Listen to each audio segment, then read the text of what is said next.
Hello and welcome back to another live stream here at Goliath.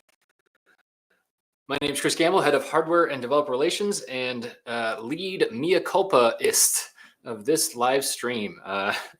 This is the fifth session for the Loot PCB, and that's this little guy here. We'll be taking a look at it. This is the built version, and I'm guessing if you've seen the preview image, you've seen that I've made mistakes. Mistakes were made. We are going to talk about them here because ain't no party like a showing your work party. That's what we do around here. That's what I've tried to do in my career, and hopefully it will continue to work out for me. It is a little embarrassing, if I'm being honest. You know, I've made board mistakes in the past. I will make them in the future. But, you know, doing it live on camera, having historical record of it, not great. But let's all learn how to make fewer mistakes together. The mistakes I've made are hardware based. The one mistake I didn't make was choosing the wrong platform. What I'm really selling here today. So this is all built on top of Goliath. All of the cloud side capabilities are working great. And we continue to publish about them over on blog.goliath.io. You can read about it there. You could see the open source SDK that is making it easy to connect all this to the cloud. That is all Goliath capabilities as well. So we build our SDK, in this case, for this specific hardware, will be built on top of NRF Connect SDK, which is the Nordic fork of Zephyr. And yeah, that stuff all works great. Even all the Zephyr stuff is working well, as far as I can tell. We're going to go over a little bit of that here today. The main thing that is not working is the orientation of the pins. So if you remember, just as a quick recap on what we've been doing here, I am building a different form factor. So this is the Aludel form factor. This is basically if we want to have a clickboard. Let me unplug from this one. So this is a clickboard. These are great little sensor breakouts, 16 pin standard headers. They fit great into this Aludel form factor. The question mark was, can we take this? What if we wanted to kind of shrink it all down? Because I actually literally had a smaller version. Smaller. Yeah. So side by side, this is actually much thinner. These are both Bud Industry cases. I really like the flanged edges here to be able to connect it to a wall in an industrial use case. That's something I do a lot. I love industrial, but we normally have a front panel on here. That's an e-paper panel. And I said, well, what if we wanted to just put the guts of the application on there? And that's really where this came in. So this form factor was developed. This is the Loot form factor, Loot being a cover for alchemical things. And this actually, well, I guess in positive news, it plugs in great. I did make these headers myself. The male headers here, I just completely forgot to order. And so I ended up just bending up the pins myself. It works in a pinch when you're doing SMD. And I'll show you a little bit on the other camera here in a second. Actually, I can just do that now. Let's just look at this camera. So if we go to this camera, so this is the experiment we're going to be running. Let's look at this in a little bit more detail. You see, these are kind of yucky. These are working okay here, and I'm just going to double check and make sure my audio is set up properly, because I don't have anyone with me today. Just making sure. Looks like it's coming through okay. Hopefully it is. If not, please let me know in the chat if you're here live. If not, no problem. I do have the chat up if we have visitors there. So if you're watching this after the fact, thank you for watching as well. Okay, so we have these headers here. Like I said, these are Brent myself. This is all hand assembled. It's it's kind of messy, but it really wasn't worth it to send it out to be assembled anywhere else. It's mostly through hole components here on the top, some SMD, but it's really, I wanted to make sure that these headers would plug in to, where'd it go? This board. And so this is the Loot relay demo, backwards on my screen. And I wanted to make sure the alignment was proper here, that the higher voltage input for the Elixir board also poked through. And at the end of the day, yes, actually these do plug together just about fine. There's a little bit of give. I'm going to do this off camera because I'm reaching across here. There's a little bit of give because these aren't the proper headers. So that's really the only thing that's not working 100%. I think I may have actually bent some of these pins on the bench, but I can validate that they are connected through. And let's see if I can get it to go. A lot of pins to plug together. Well,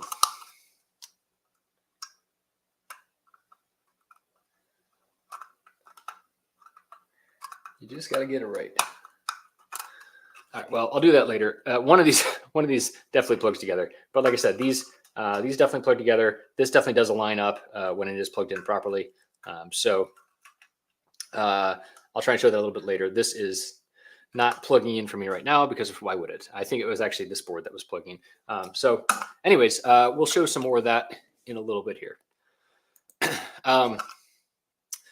So it plugged together. The mechanical seems like it all works great. I started testing it. I started turning on relays, and there was no power LED. And so what gives? Because you'd think if we're gonna, why wouldn't we have a power LED working there? And at first I thought it might have just been because I put the LEDs on backwards. And in fact, I did. But that actually was not the problem. When if I come back over here, when we look at this right here, I could just test this net. This is a LED from this central section here with this 3.3 volt.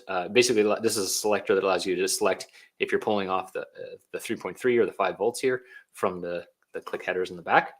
And there was no voltage there. And well, as it turns out, it was not hooked up properly. So despite the headers being in the correct place, they were not in the correct orientation. So let's take a look at the layout just to show what went wrong there. Let's do this. Okay, so this is the layout. If we look at the orientation here, so we can have this. So this is the orientation we're looking at here. And so yeah, you see the cutout on the right side here, and then all of the logos, or sorry, the back shine through LEDs here.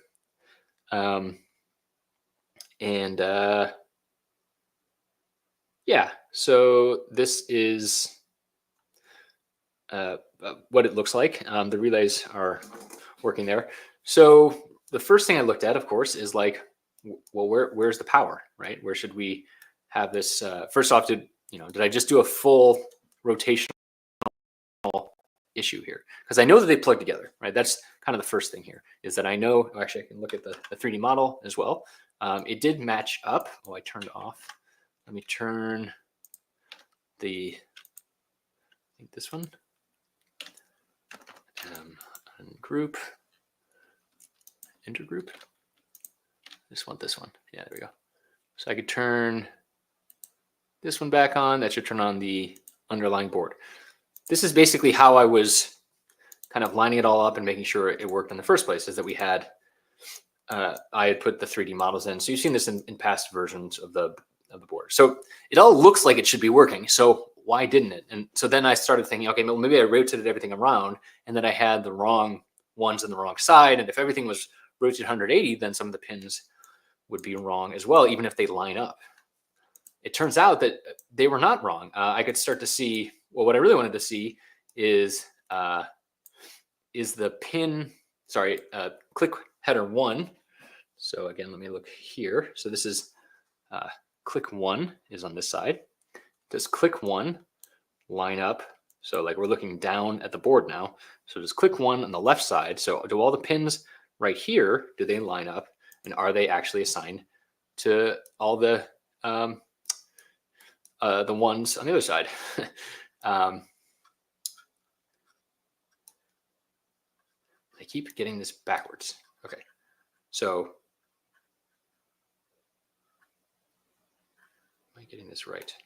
Even now, I'm questioning myself. I'm still questioning myself.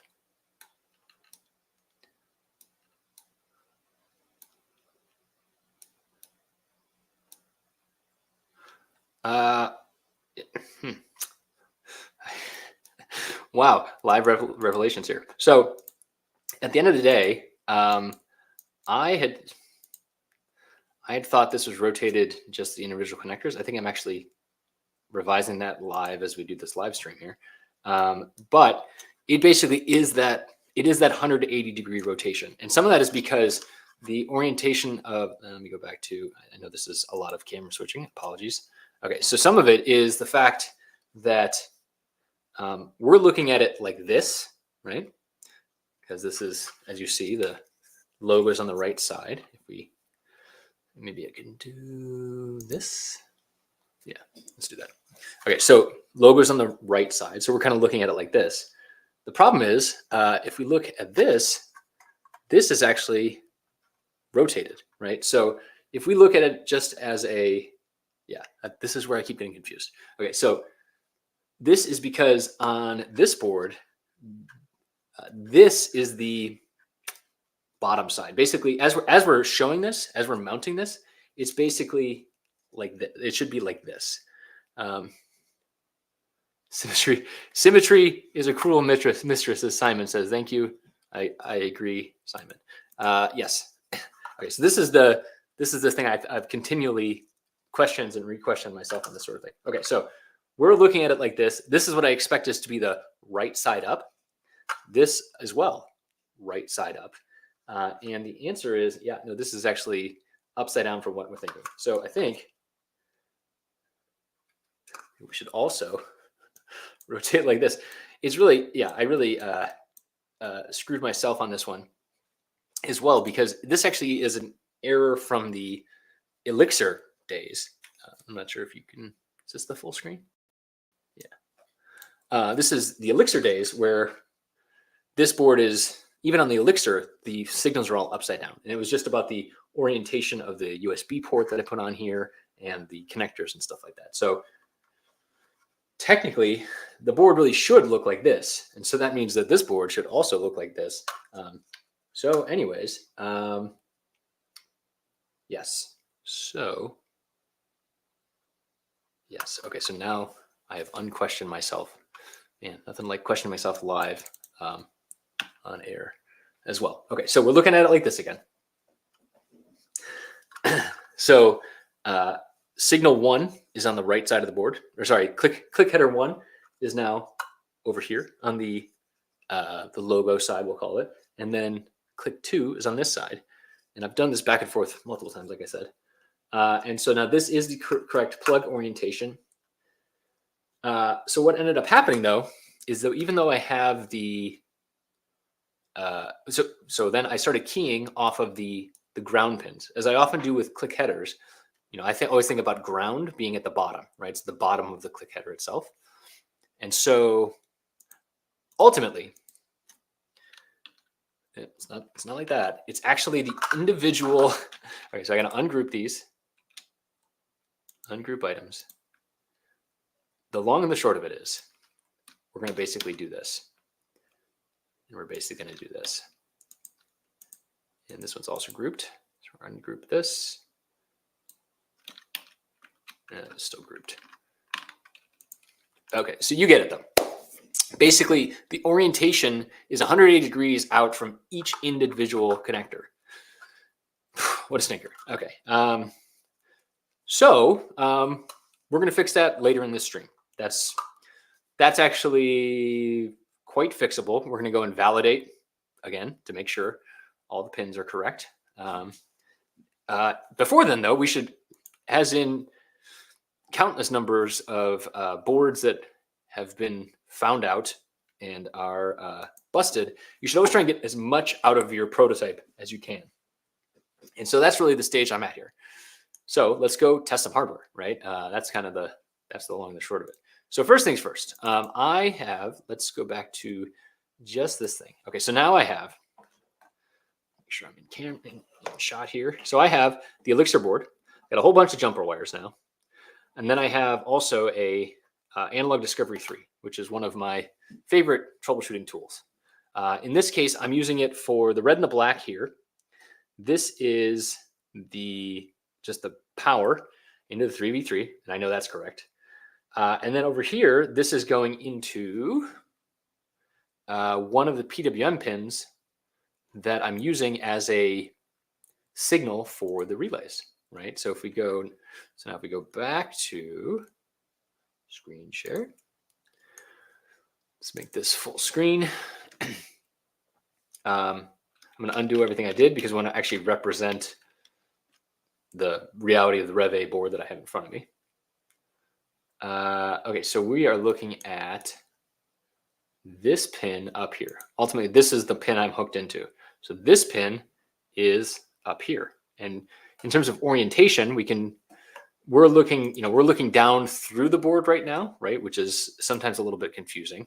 We can make this a little bit easier if we change some of the opacities so that we don't see everything, right? Because this is sometimes a little bit of the confusion here. If we make everything opaque, it makes it harder to see things, but ultimately you then have to be on the proper side in order to view things correctly. Okay, so we are currently looking at the back side of the board, but we're not actually flipped. So this is the top side of the board. This is what we're used to seeing. And then what we're going to do is in KiCad, you want to go to View, Flip Board View. Okay, and now everything is reversed. And now we want to go to the backside copper. Let's also go to the backside silk screen. So now we can see this stuff as well. And the way you could tell, one way you could tell, assuming everything's going properly, is that on the silk screen layer, you would see it inverted. So if you see the text backwards, you're probably on the wrong layer, right? You're probably looking at the reverse of the layer, right? So if we go back to unflipped board view, right? This is looking at the backside silk screen, but without flipping the board view, you see everything's, all these things in this kind of peach color here, those are all backwards. Now it gets a little confusing if you have net names in here like we do, but ultimately we want to do a flipped board view. Okay, so now this is the same view as what we're seeing here, right? So now it's this pin in the upper right corner. That's the one we're going to actually use. If we turn on net highlighting, actually you can just do this with the accent mark, the tilde pin. What we can see is we have opacity turned up, so you can kind of see the backside copper here, but ultimately this is, so if I turn the opacity back down, then we could see just that one highlighted trace. So this is that, again, this is that pin going down through here, and this is going to relay 4, which is actually this one here. Okay, cool. Let's go and try and drive it. So now I'm in, this is waveforms. This is the program from Digilent. And what I did is basically I have two screens set up. One is the power supply. That doesn't look right. Ooh, okay. Let's turn that off. I just ruined it, but oh, I see what's happening there. All right, let's turn. No, that's okay. All right, so basically I had the supply on, but it's dragging it down because it was a hard on. And so we're going to turn this on. You hear it click. I'm not sure if you can hear it click, but it is clicking. And then what I'm going to do is I'm going to turn on the wave gen here. So I hit run, and I set this up at from 0 to 3.3 volts. So basically simulate into GPIO. And now it sounds like a metronome. If we go back here, oh yeah, so it was stuck in the on position, but now I can change this. Gonna turn it down. Again, hopefully you can hear that. But this has been a great way to test out that one, I have the power connected to the correct pins, right, which is here. If I line it up with the headers it would be plugged into here, it would actually be, let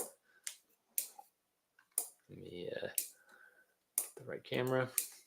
Okay, so if even this orientation is incorrect here. Just thread through some stuff here. A second. I ran out of USB ports on my computer too. So, all right, so this is the orientation that we would be plugging it into normally. And you see that, I'm not sure if you can see that, this is the ground pin on this side. So this is ground and 3v3. Can you read that? I don't know if you can read that. Yeah. Oh no, it's kind of in the way there. So it would be like kind of like this. But this is ground and 3v3 next to the little Goliath figure above the battery connector there. That's 3v3. But what you see here is if I plug this in, it would really be this pin right here is actually what's getting plugged in when we kind of sandwich this together. It is correct that it is the right it's click 1. Again, like I said, so I confuse myself live on camera. But ultimately, this needs to be just a single one. Each individual connector needs to be rotated by 180 degrees. So I'm powering the board. I can tell that here. I also validate it with a DMM. I can see power throughout the board.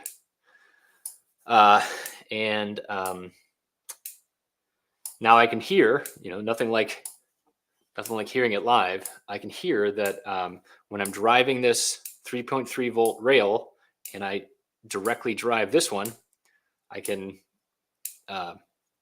see that this is working as expected. So that's great. That means I validated that the drivers that we put in the last episode, we used these. We're using these DRDC 3105F boards. These are drivers, basically. These are relay. No, you're not seeing what I'm doing. Sorry. These here. So these relay drivers are working. We could tell that we have, so these are 3.3 volt tolerant relays. So those are also working with relatively low drive strength. I haven't measured the current draw. Probably should do that, but like I said, we are seeing that kind of live here. Probably could plug in my Joule scope to see it powering through there.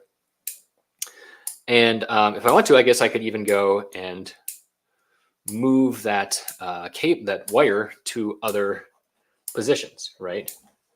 So so right now I'm plugged into this one, but I could go and plug into the next one down. I should hear a different relay going. So I should hear it stop, and then here, different relay, different clickety clackety.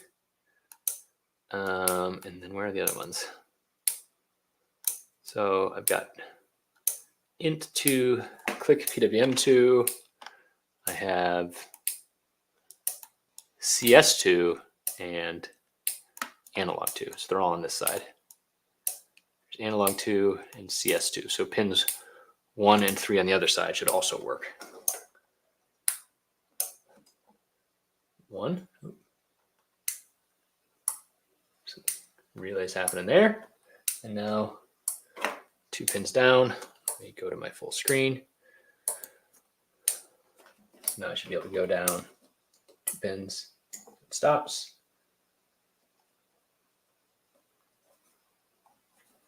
That one does not appear to be working. All right, so that one's not working. Not 100% sure why. Might just be bad solder connections. But that one is click CS2. That should be, yeah, so one of these relays. So the relay 1 is not currently firing, possibly due to solder. So, all right, well, 3 out of 4. That's not bad. And really what I wanted to prove is that the relay drivers are working. Power supply is correct. And like I said, we're going to validate all of the pin and pin outs here as well. So there's really not much else on this board. And let me turn off the signal here.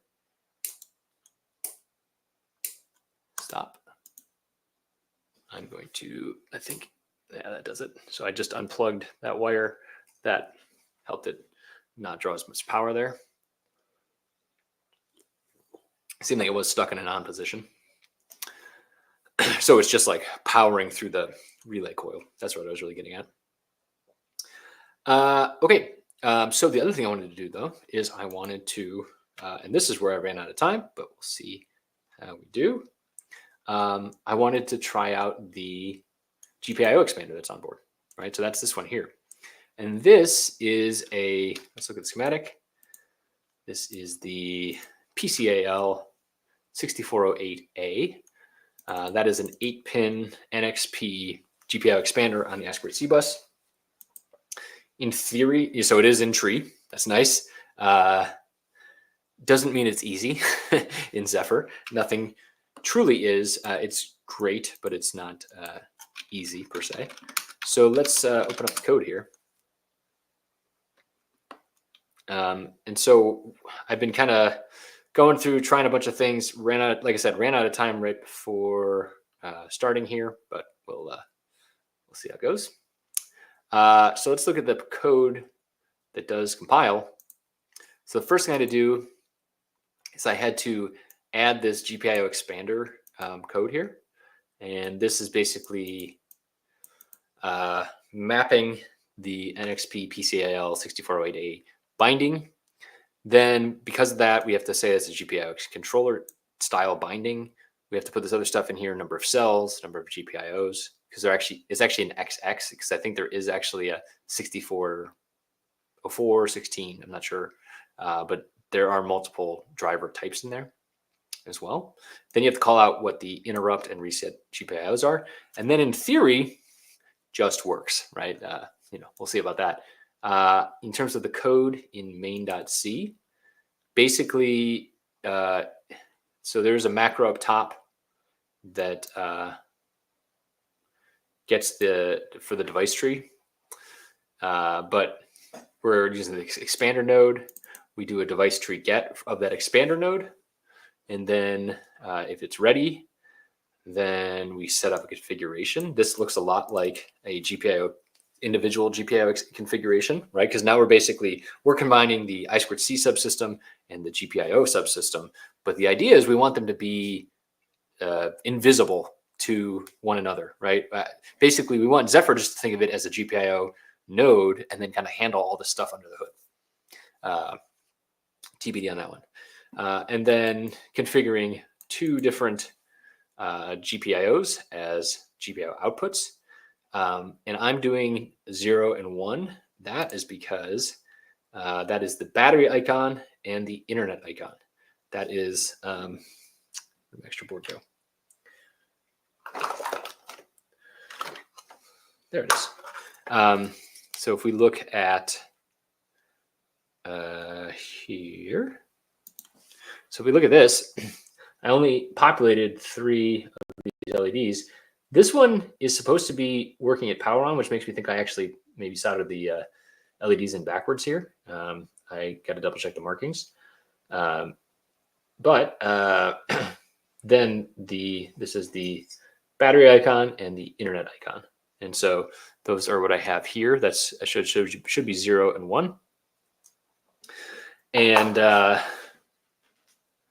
yeah, so we'll see if that works. So where I got on the Zephyr stuff right before starting is that it compiled and everything worked up until I restarted my computer, as I do before every live stream, because of the number of inputs, and gets pretty choppy on my computer otherwise. But let's try and connect. So I'm going to do minicom B to TTY USB 0. So this is connecting. That's not going to work. All right. Figuring out some of the downsides of my plan here. I need to actually be plugged into the computer in order to be troubleshooting with that interface. So I'll do that real quick. I was just powering this thing off a battery. But yeah, it doesn't help that much if you're trying to troubleshoot the darn thing. All right, there we go. Now we should be hooked up to the computer.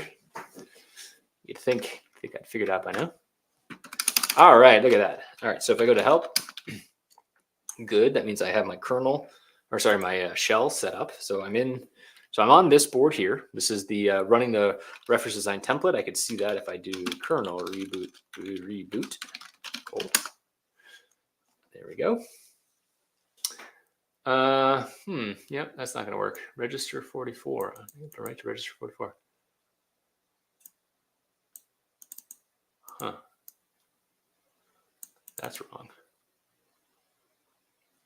All right, so, well, this isn't set up here, but this is giving us other messages as well, and it's making me think this is not going to work after all. You see, GPIO device not ready because obviously the thing is wrong here. Failed to apply pin config for device.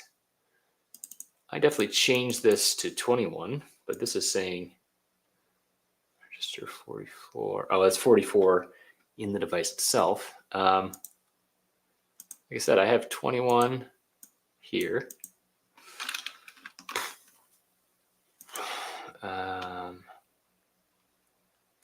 And the reason I have 21 is because of the data sheet and because we set this one high. So I thought this was 21.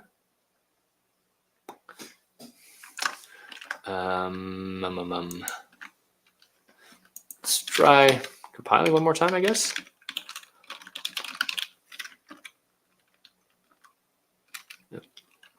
Boy, I really restarted this computer. All right, source. Then activate. So this is turning on. That's turning on my virtual environment in Python. Make sure West works. West works. All right, let's try building again. It's possible I never loaded it back up. I didn't hit West Flash. So we'll try live. Why not? What haven't I done live today? I've admitted that I made a mistake on live streams. I've questioned my own judgment live. Now we're going to program things live and see if they work live.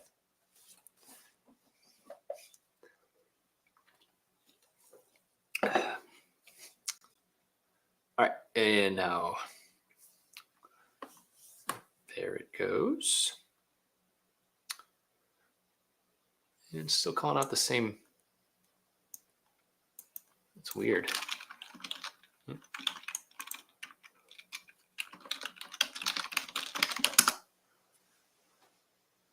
Oh, okay. Oh, it was 21. All right. Failed to apply pin. Oh, this might be the same problem as before. You have to turn. Is the power on? Power is on. Okay, so that's good. Okay, so it was just pulling in. It was combining the. That's what it was. It was just showing the last character because that window wasn't wide enough. Failed to apply pin config for device PCAL 6408. Okay, well, so this is a different problem that was. Where I got to right before this started was the GPIO expander device not ready, but the power wasn't applied. Let me just grab my meter real quick to make sure there's actually power. Why stop here? Why stop at the point where we're live debugging? Let me add wider angle here. A little bit of this. That didn't really help. Go a little higher here. Sorry about the shaky cam. Welcome to the glorious mess that is my desk. All right, so what I expect to see layout.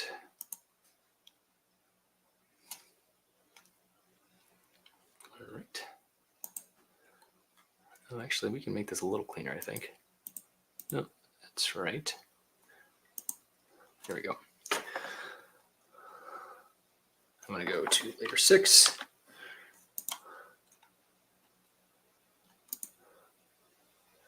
All right, let's just make sure that I have power here. Looks like I do. So just between these two pins.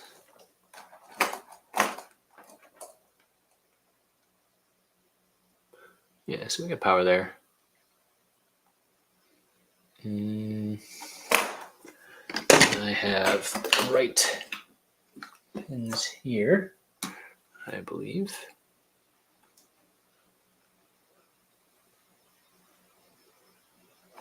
Oh. That was right too. So this is SDA, SCL. If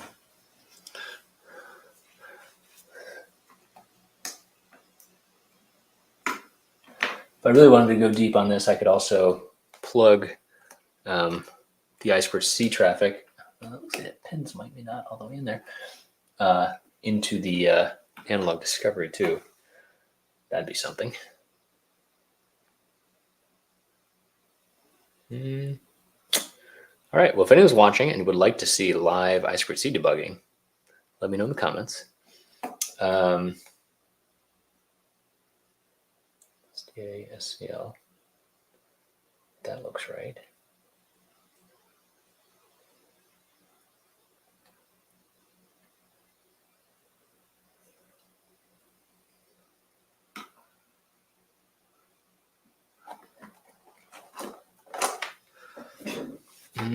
Just double check the continuity real quick. Like I said, I didn't really expect to make this a part of the live stream, but I'm going to unplug power real quick.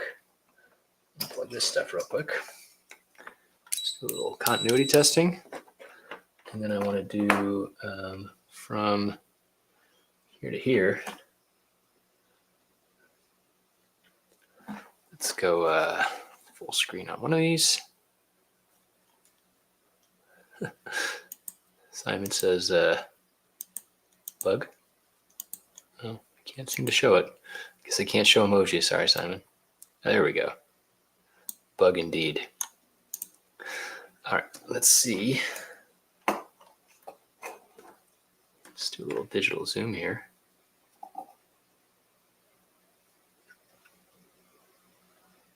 Oh, sorry.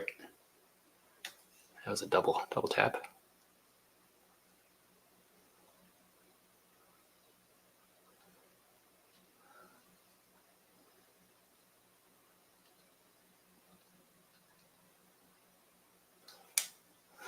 All right.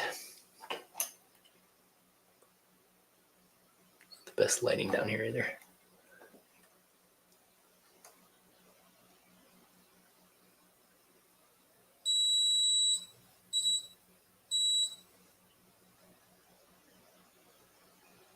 I mean, it's basically a direct connection. All I'm really testing is whether or not the solder connected there. So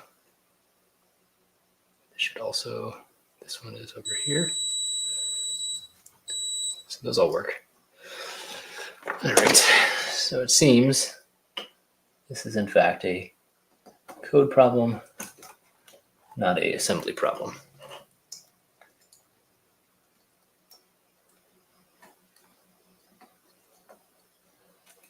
All right, let's plug the power back in.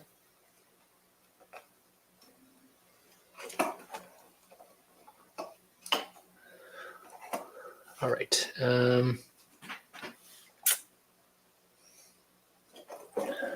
Well, I think we might be leaving this one for another session, another tryout session here.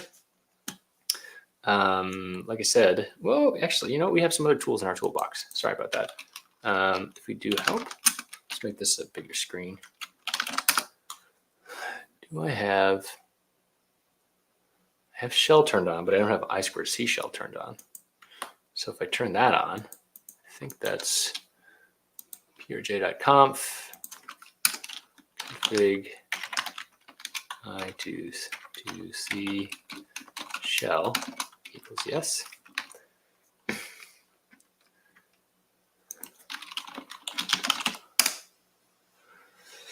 So it's rebuilding everything because, oh, you're not seeing this. Sorry about that. Classic, Chris. All right, so I was just, I just put this in here in VS Code underneath there. And because it's a prj.conf, basically a kconfig symbol, I have to go and recompile. The whole thing's going to recompile even though I just hit west flash like I did. So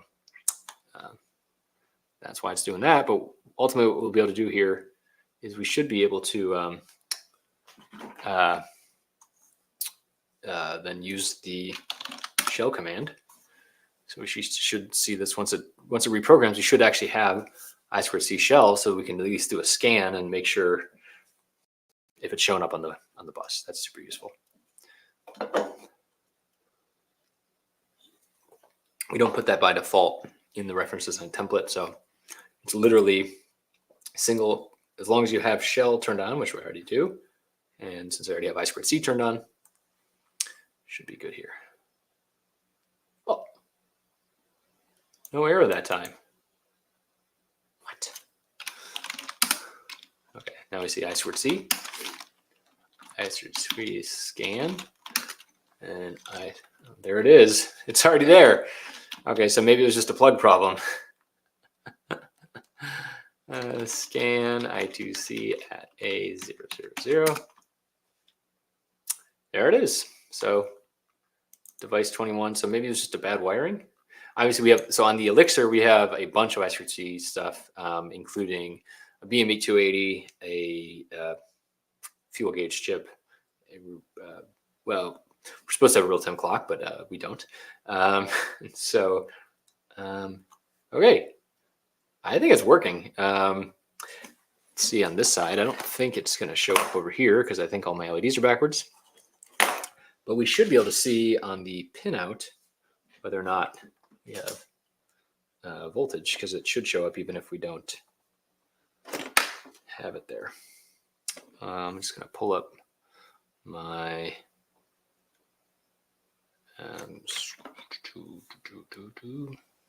layout one more time.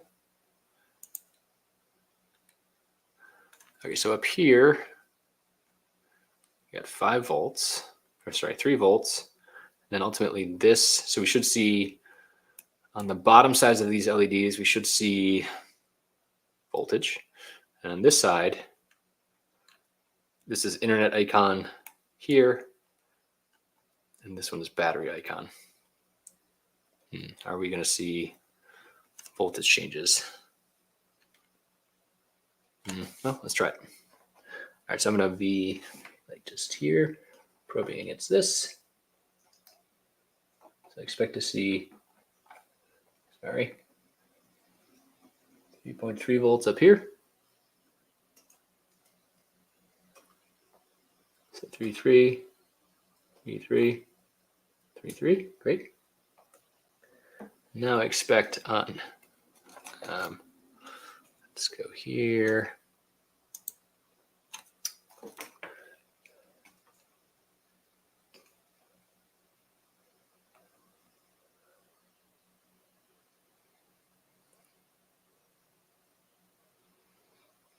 How to tell?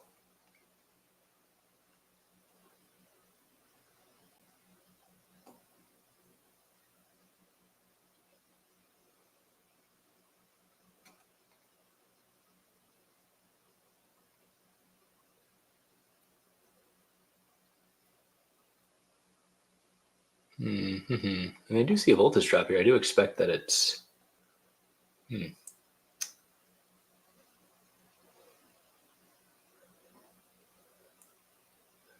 Also surprised that this one's.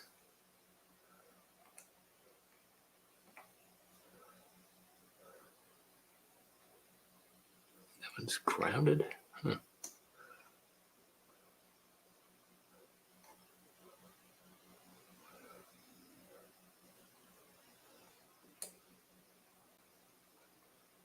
See no movement there. It doesn't mean it's not working. Just that I can't seem to measure it. Because what I expect it to be doing, I guess the way that I'd really have to do this is I would have to I'd have to pull this off. Because this is, so basically pin 0 and pin 1 are set as outputs. If I do this, pin 0 and pin 1, these two, internet icon and battery icon, those are basically should be toggling high low, but I think they're locked right now because of the voltage setup. I should still see it, but anyways, I'm not going to see that here. I am able to see that the device shows up on the I2C bus. That's great. I can see that my code at least initializes and is able to toggle. It should be toggling every 10 seconds. Yeah, so 30, 40. So that is a little surprising, actually. I can't see it. Can't see anything these days because I'm getting old.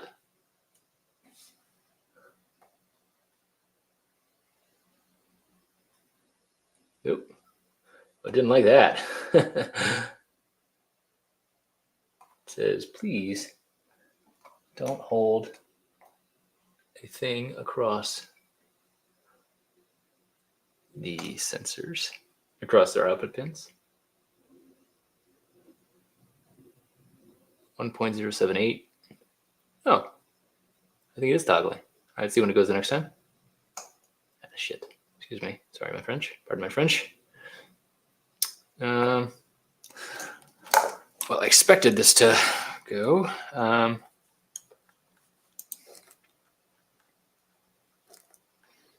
Yes, it appears that these two, I'm not able to see it. So it's definitely interacting. It's got some errors when it is being shorted out, I think. So that's a good start. I feel 85% confident that I at least have the thing on the board correctly. You know, like it can detect it on the I2C bus. That's great. It's possible that the interrupt or the reset pin is not set properly, but it does seem that I have this okay-ish. So that's the other thing I wanted to test. So now let's go and let's start ripping some stuff up here. Let's get to the layout part. Looks like I have 13 minutes left to redo my layout.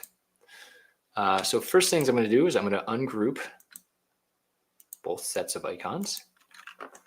Turn off the that. Those seem like those are still ungrouped. Okay, that's great. Ultimately, I'm going to have to redo just about all of the wiring here.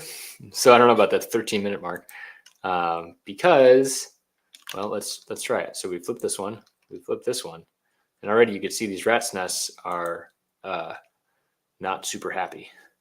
And in my experience, it's not worth it to try and do it one by one. So usually the best thing to do is kind of select the area, do a selection here, filter, turn off all items. I think I can turn off all items. Okay, that didn't work. I'm not sure what happened there. I think let me turn off the 3D model here. I think that might be interacting negatively. It's also possible that all of my video screen share. Actually, I'm going to just undo this camera now that we don't need it anymore. Just me and my layout. Like this. All right, hopefully that makes things a little bit less choppy. All right, so let's try that again. Actually, let's see where we are in the, I'm going to do this over here real quick. Just going to open a new tab.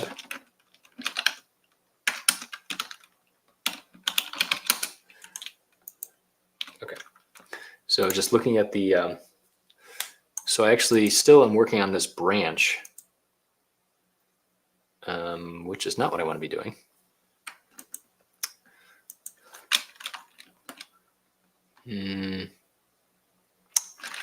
So, because I really want to mark, I don't think I actually tagged git lol. Progress as for session 4. Yeah, so main is still back here. So I think before I do that, let's get a fresh start. I'm going to do a get reset hard. This is basically what I sent out. All right. Good. Let's go. I'm going to pull up on a different screen.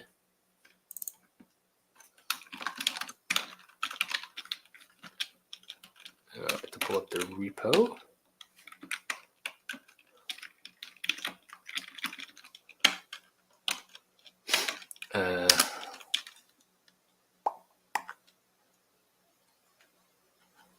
It's not under Goliath Labs. It's under Goliath.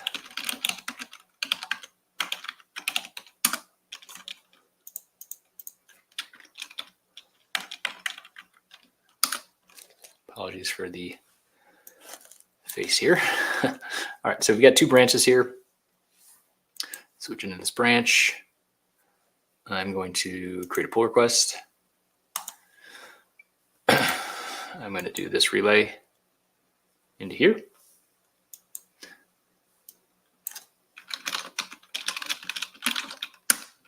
I'm going to actually push up a tag as well.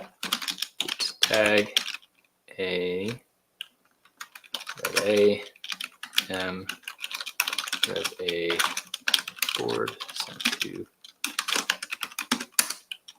get push tags. We should see that come through here now. So now we see that on here. We have the tag in our Git history.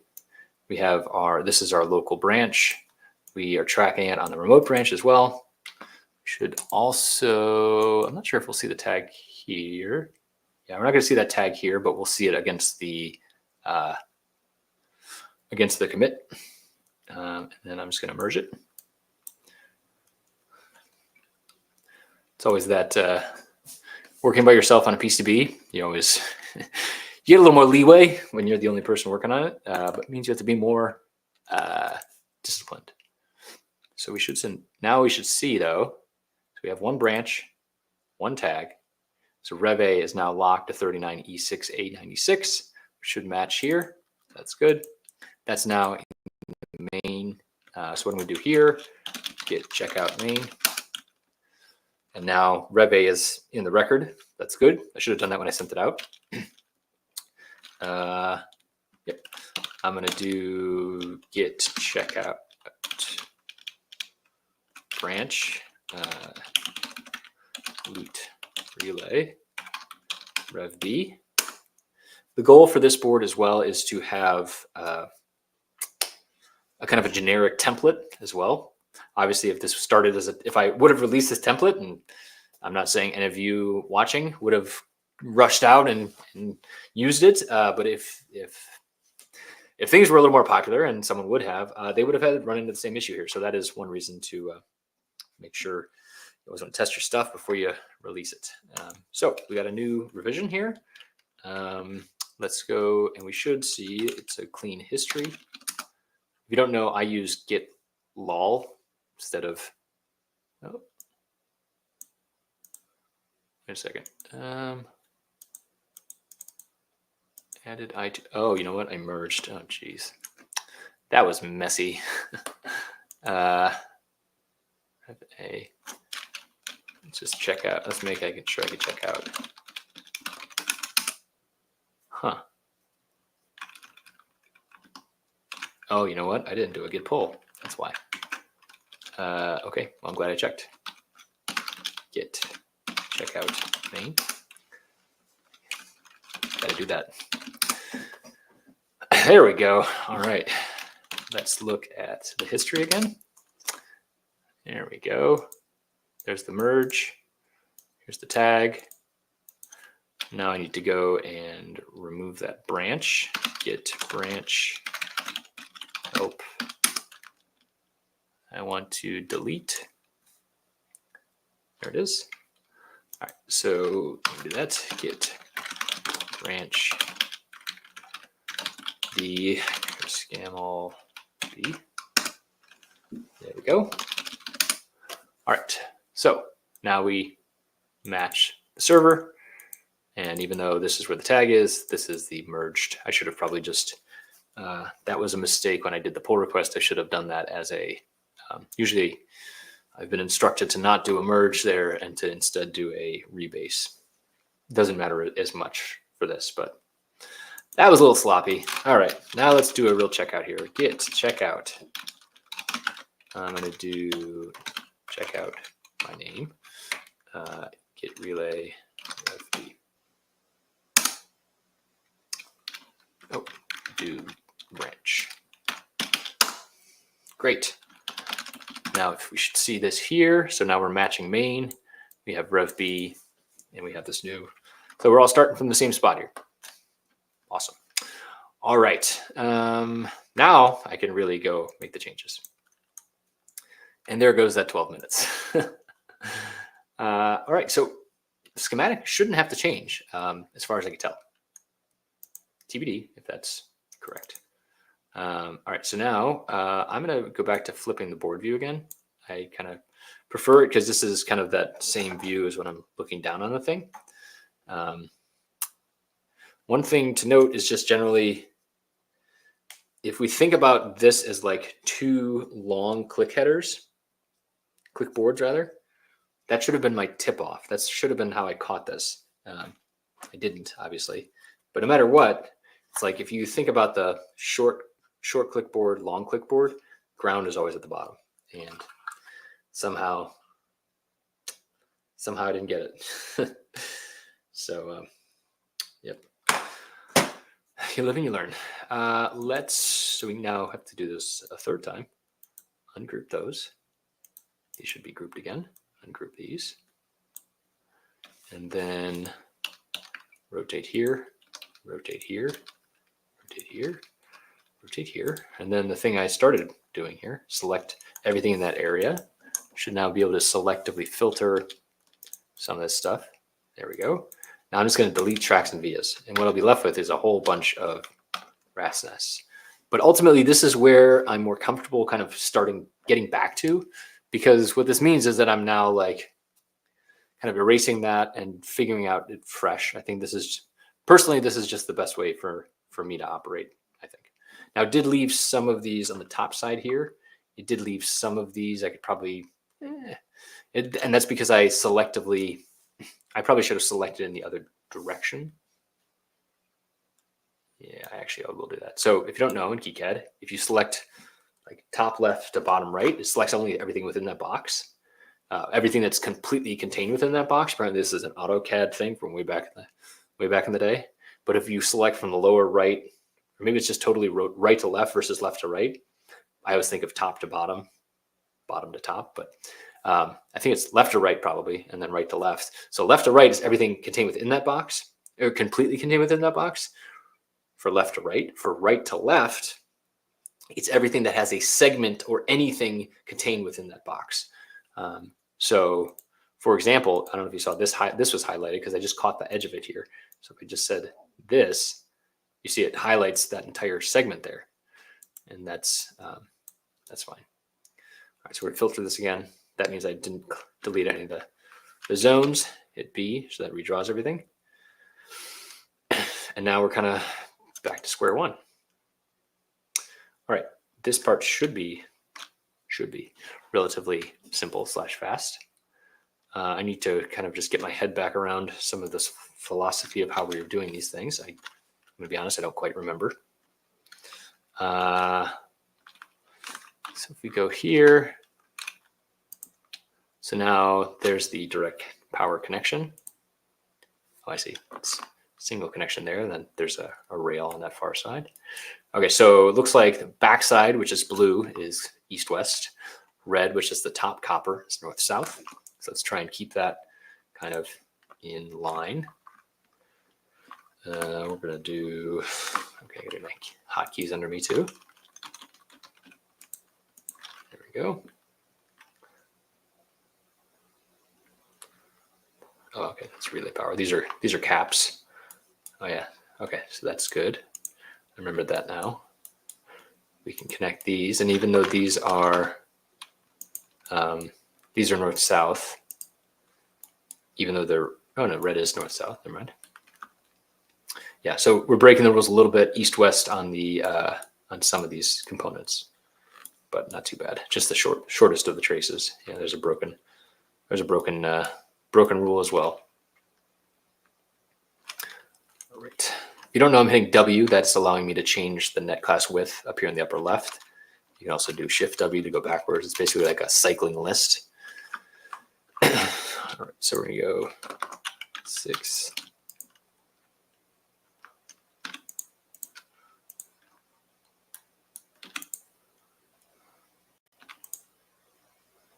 Oh, I see, I already got this backwards. Okay, sorry. Blue is north-south. I can do this. I swear, I can do it.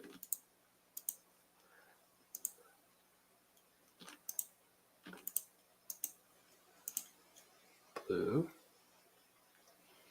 Mm-hmm.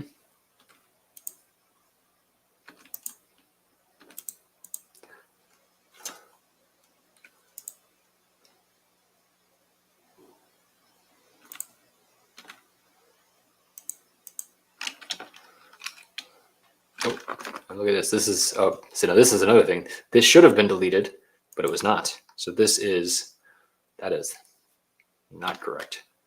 So this is the right connection here, but this should not have been connected there. It would have popped up in DRC, but you know, I did not have it ready to go.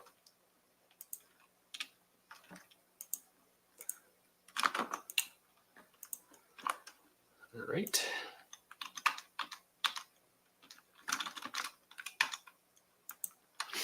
All right, here we go.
All right, I realize I'm not talking much here. Hopefully the layout speaks for itself. Or maybe I'm a layout mime now. Here's a dumb joke. All right, so these are the control elements.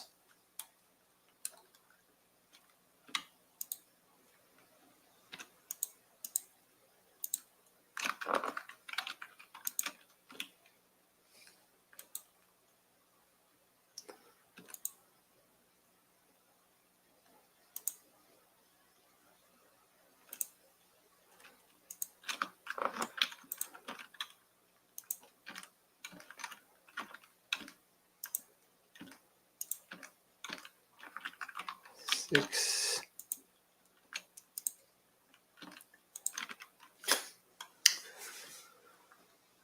All right, relay power.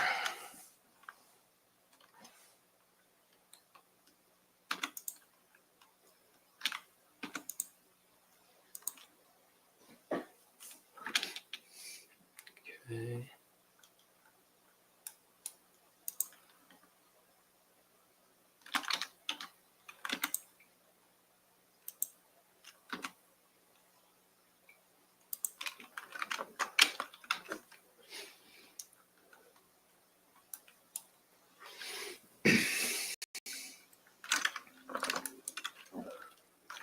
Again, I'm just trying to get my bearings kind of back under me. It's amazing how fast the knowledge of an individual layout will disappear. Just always doing so many layouts. All right, this is, and ultimately it doesn't matter too much here because it's kind of all the decisions that were made last time are kind of moot now that the one of the biggest constraints have changed. In this case, being the orientation of that connector.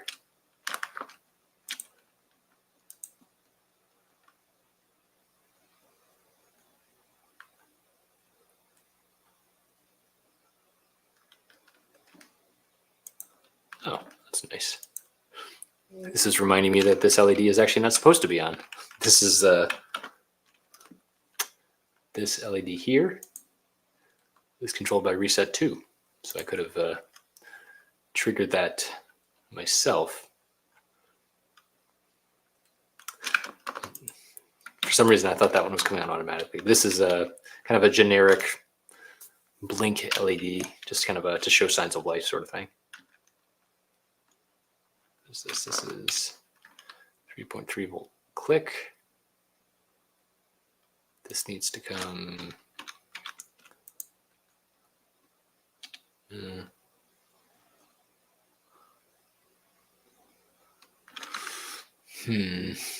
So now this is all being sourced from over here.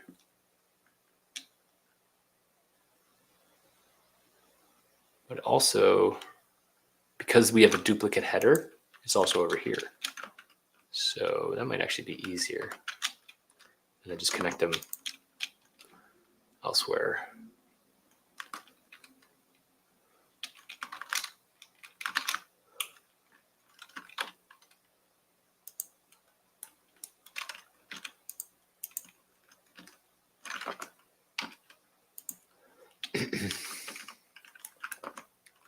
And then this connection comes across.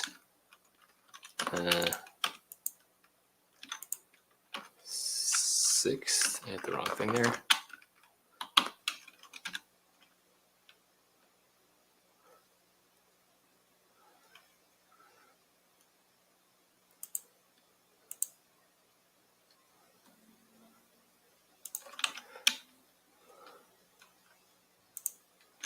Okay.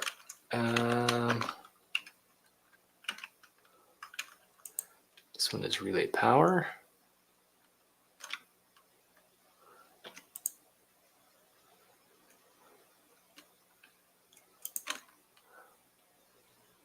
This is the push and shove. If you don't know that in KiCad, it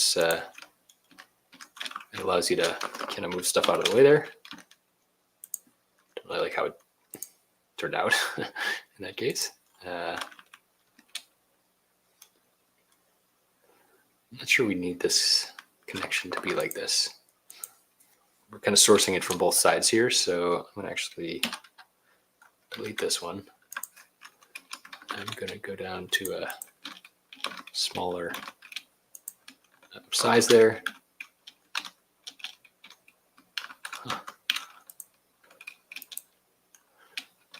So then this is the 3B3 from both click headers. One's coming through here, the other's coming through here. If we had 4 layers, I would have just put it directly into the power layer, but we do not. So if you don't know, if you're just joining us, I'm doing layout for the loot board. This is the relay board I was troubleshooting earlier live on stream, and basically all the connectors were flipped around. Ever use the F key to finish a trace? I have never done that, Simon. Let's try it out. Whoa. That was a bad example, but that is a cool feature. Let's try this. Well, look at that. It like just jumps it over there. I think I'm a little too never trust the auto routery to ever allow for that, but that is pretty cool. Let's see if we can find a good candidate for this, I guess. So we'll do this.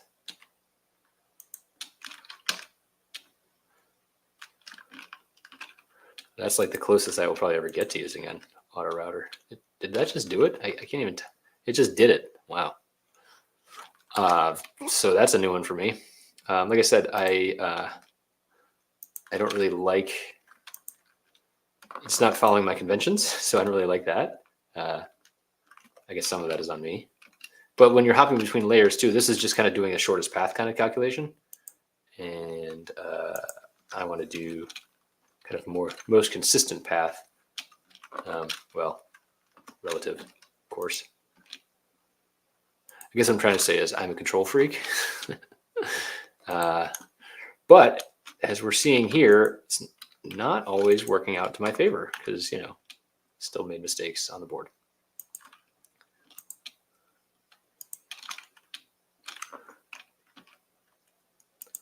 Like from a electronics perspective, the electronics don't care. They just want the connection to be there. So it's always that argument of like auto routers do work. I just feel like then when you get into the the corners of your problems where you just have that one last trace, if you don't have a system you're following, sometimes it's problematic. Okay.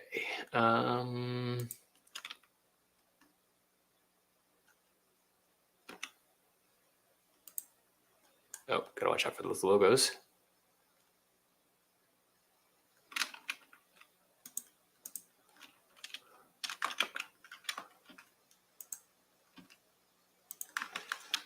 Let's keep those out of there. I feel like my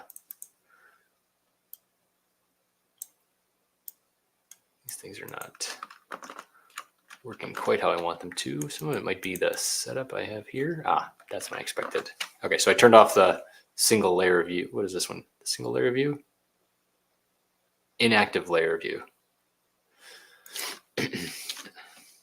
This kind of, on a 2-layer board, I kind of feel like this is the way to do it because it's just like you're showing everything.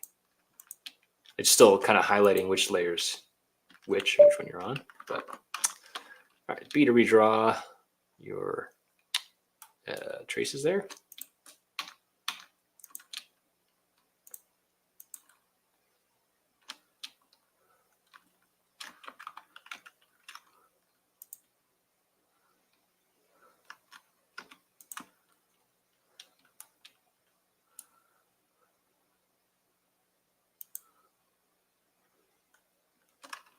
All right, this trace does not need to be quite this thick. So let's do that.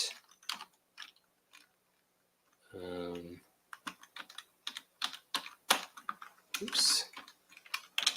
There we go. Same thing here. Hitting U to select the trace and then Shift U to make it smaller.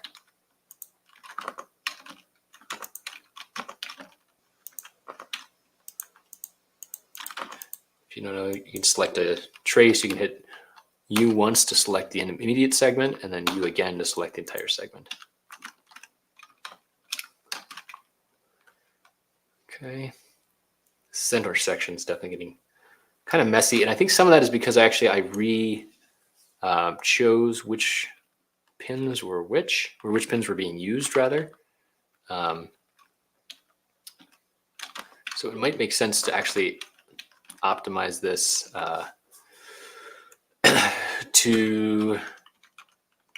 so like I had chosen analog 2 because it had previously been up here to control U3, right? It's just from a path perspective. It might make more sense now. Well, I can't use that. I don't think I'd want to use the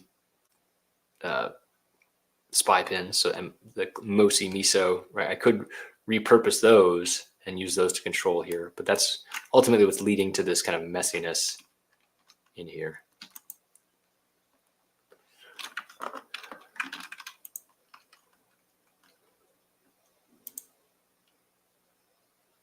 You also kind of go out and around. I should be able to squeeze this.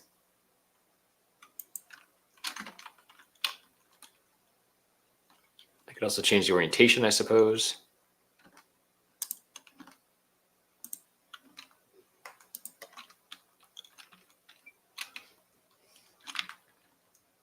This needs to be connected. That's the ground pin there. Let's add a via just to make sure we get that. Same thing here. Actually, I wiped out a bunch of the stitching vias that I had in there before too, so pretty important to, we'll have to put those back in. All right, we're down to 2 unrouted. Bonus points if you find them before I do.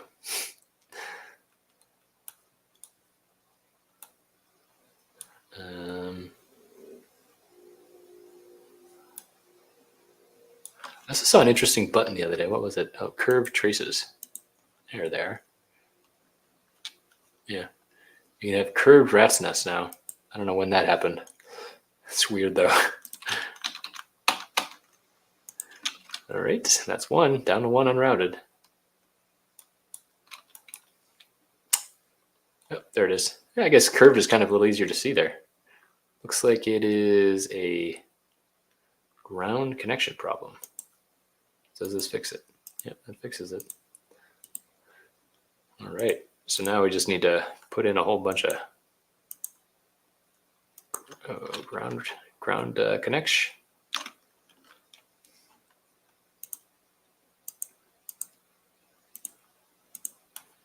You know, this is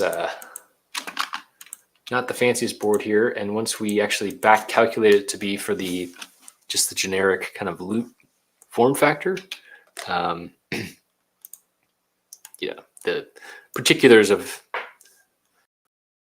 what's kind of on the board itself won't be as pertinent, right? Because it's like, say you wanted to take this form factor, you said, actually, I took the Elixir designs, I made my own, board, because you can't buy this, unfortunately, but I made my own board, and I want to match, and I want to make now a loop cover as well. You would just kind of rip all the relay and control logic off of here. Maybe you'd keep the I2C expander, and then you'd kind of start from that point. Let's see, look at the 3D model here. I definitely can see I have some of these labels are all in the same spot. You're currently looking at the back side. I should probably look at the back side. There we go. Didn't have to move too much. That's good.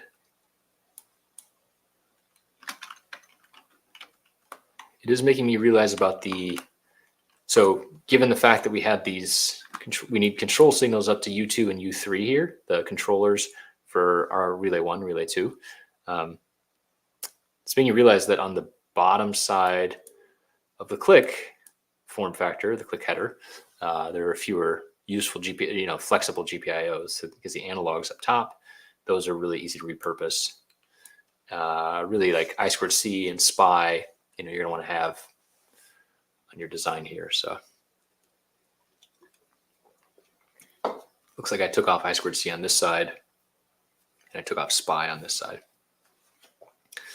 So that is a downside to also, if I wanted to repurpose the MOSI MISO as like usable signals as GPIOs, totally possible, but that means then that I'd have, at least on the connection here, I'd have the same signals on either side as well.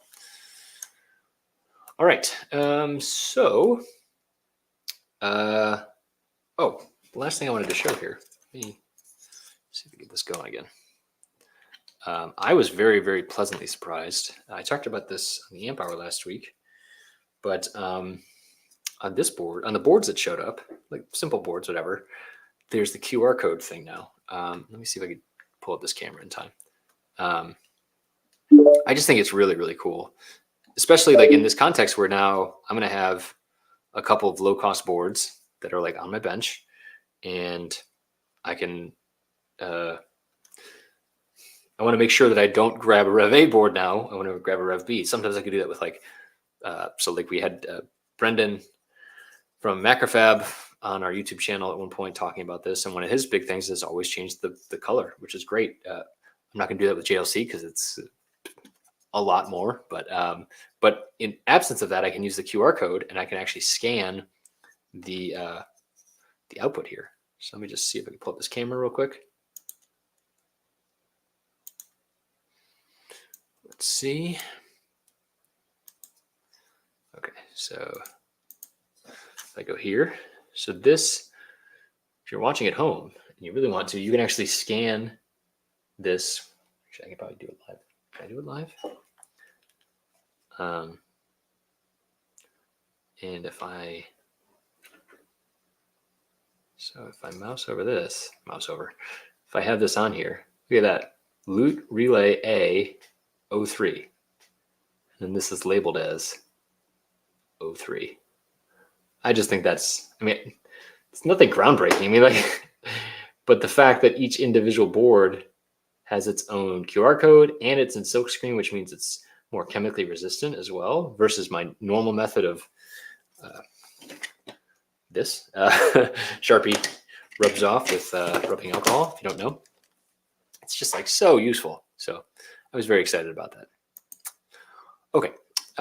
So I think, I didn't change the, wait a second. Another thing you have to do is in your control documents, which is, your layout, you need to actually change some of the stuff here. So we can do that here. Let's change this to be, I actually didn't put the revision in the last one. So in the drawing, we'll call this Rev B. On the silk screen, we'll call it Rev B. Everything else is going to stay the same here. So there we go. And I'm going to do a little bit more testing off camera, off stream, just to make sure that the GPIO expander is doing what I expect it to. That's the wrong face. There we go. And I think this thing's ready to go. In terms of like, this is a low cost add-on to the Elixir, which is great. These relays are affordable, less than $1 each. Headers, the expander chips, I think $1.50 maybe. And this is like low quantity DigiKey kind of prices too. So like, basically the most expensive thing is shipping from DigiKey, shipping from China, right? So like, and yeah. So each board is probably another, probably like a less than, it's definitely less than a $10 board. And in terms of the capability unlocks, the Elixir board is not cheap. But ultimately that's where all the smart stuff happens anyways. Like this is the action side, the loot relay board is the kind of the action board, and the Elixir is the kind of making magic happen kind of thing. So I am always looking, looks like different zone. Oh, thank you, Thomas. Some the vias aren't connected on both layers. That is correct, because there's actually, there's a top side zone here. That's this zone. I created this zone, and so that's the, oh, I see. Yeah, so that's just a worthless via. I gotcha. I'm picking up what you're putting down. Good point. Yeah, so if I'm doing stitching vias, you might as well actually stitch things, which makes sense. Good call. Thank you for the wisdom on that one. I haven't done DRC yet either. I need to do that. I'm gonna do all that off camera. Actually check everything out. I need to double check all the GPIO code, make sure that's all working as expected, and flip the LEDs to make sure those are working too. So really just the logical, just the pieces of, getting it from a Rev A to Rev B. If you are working on your Rev B board, it's a great time to add Goliath Intelligence to your product. We've seen a lot of people that is like the best time actually. So they're maybe doing an Arduino prototype, a Raspberry Pi prototype. They're like, now I'm going to make it cost optimized, power optimized, data optimized, all that stuff. That's a great time to add Goliath in. I'm here to help all of you. If you need any help, devrel@goliath.io. You can go to our forum too, forum.goliath.io. These are all great resources. We have a great blog, if I do say so myself, where we talk about things like hardware, but a lot of Zephyr as well. I'm actually going to write up my challenges and successes with the GPIO expander. I'm also writing kind of a Zephyr for Hardware Dummies series, and we'll continue to write that. That'll probably be the GPIO expander thing, where I previously have complained about a lack of a GPIO example in the Zephyr SDK. Everything's binding. That's the shortcut there. So more content here. If you have any questions, if you want any help, please reach out. I'm available on a lot of different platforms. The Goliath team is here to help you kind of get a device connected, to optimize it. I'm going to hopefully do more stuff about, just released one about power optimization. We're going to do more about power optimization, data optimization, stuff like that. And I feel really lucky to have such a great team to be helping me out and to work with and connect cool things to the world.